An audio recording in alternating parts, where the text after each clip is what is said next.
Today I'm going to be talking about something that's been on my mind for a really long time. These grievances of mine date back 3+ years now, and have shown zero signs of slowing down. In fact, they've picked up even more steam over the past year and a half or so.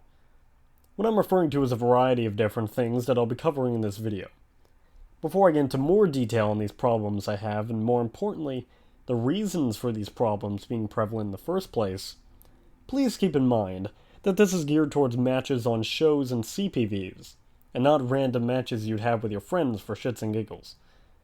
I also don't intend on stepping on anyone's toes with this video, so I apologize in advance if any of you may be offended by my thoughts. So please, keep an open mind as I attempt to explain a bit of my gripes here in video form. When you watch a pre-show match for a WWE pay-per-view and then watch the main event of that same pay-per-view, what differences will you see? In the pre-show match, will you see a 20-minute back and forth between two competitors that expend every bit of their moveset in order to find a way to win? In the main event, will you see a 3 to 5 minute beatdown that elevates the notoriety of a heel or face? I think the answer is quite clear, but the lines become a bit blurred once these shows are translated into our community of simulation-style wrestling. As a group that has chosen to base their style of wrestling in the game around real life, our shows and matches should mirror that, no? Well, thanks to the presence of not only a story-driven wrestling federation in the form of WWE influencing us, but also all the independent promotions, things have gotten complicated. For lack of a better word, of course. You see, the wrestling of the independents are what attract us to those products, and thus change the way we simulate within the game. However, we also keep the story-driven aspects of what makes some of WWE's best moments truly spectacular. The story of WWE and the wrestling of the independents don't mix well. The majority of our productions prove this. WWE is booked to make sure every match drives home a point, whether it's done well or not. Whether that means showing off how far two men will go to win the biggest prize in the game, or show the awesome might of a rising star, etc., etc.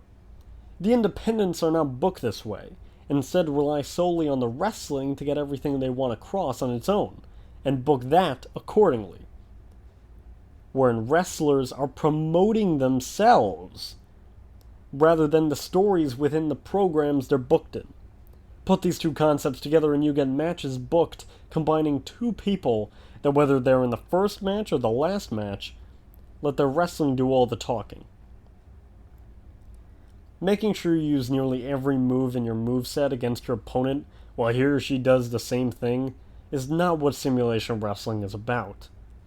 Simulation wrestling, in its purest form, is working together with the person you're booked in a match with, and working together to get your story across. If that means you have to limit your moveset, then so be it. If that means you can't reverse what you want to reverse, then so be it. Know your role on the card and act accordingly. Don't always act as if you're the main event. And especially, don't act as if you're trying to steal the show and prove everyone wrong with a chip on your shoulder, or some nonsense like that. If that's not why the match is booked, then don't sell it that way. I know for a fact that plenty of forethought goes into planning matches for shows, which is why matches should reflect the story that needs to be told in that match. If the story isn't told, the entire product as a whole looks worse. It should not be the showrunner's job to slap on the only bit of story that you have in your match. Go in with a game plan and collaborate accordingly with the person you're booked against to make sure both of you are on the same page and the story is being told. Specifically being told in a way that will make not only yourselves happy, but the showrunners happy as well. Now, that doesn't mean by any means that you should go all out every frickin' match you have or anything like that. However, that is what seems to be all the rage these days, no matter what match they are on the card. Which is what has brought along all the overuse of false finishes and wild, albeit usually visually stimulating, edits that have invaded simulation wrestling. Subtlety is a dying breed in this day and age, thanks to everyone's desire to get every bit of their shit in.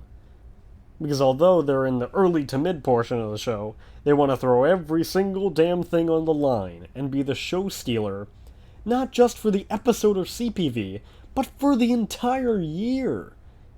To put it simply, this is wrong.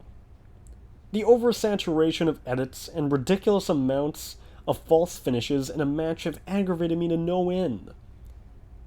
The fact that with every show I watch, I'm constantly having to be on the lookout for the next edit is a terrible feeling.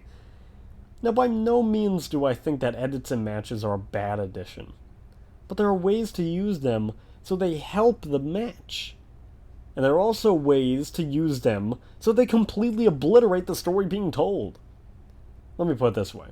An edit should not be added to a match just because it looks cool. Or I saw it in a match in real life and I wanted to do it too. If it isn't a tool for the match, then why use it at all? Why put the extra effort in if it contributes fuck all to the match itself? Not everybody on the roster can be that guy. The guy that puts on incredible match after incredible match. The guy that, headlining or not, steals the show, and every time they step inside the squared circle, they have 5-star quality matches, blah blah blah. I understand why everyone wants to be the best. Of course, that's a good mentality to have.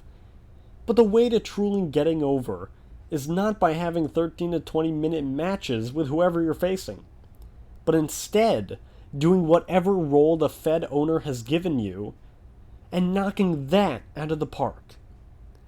You have to be good at whatever you're being told to do.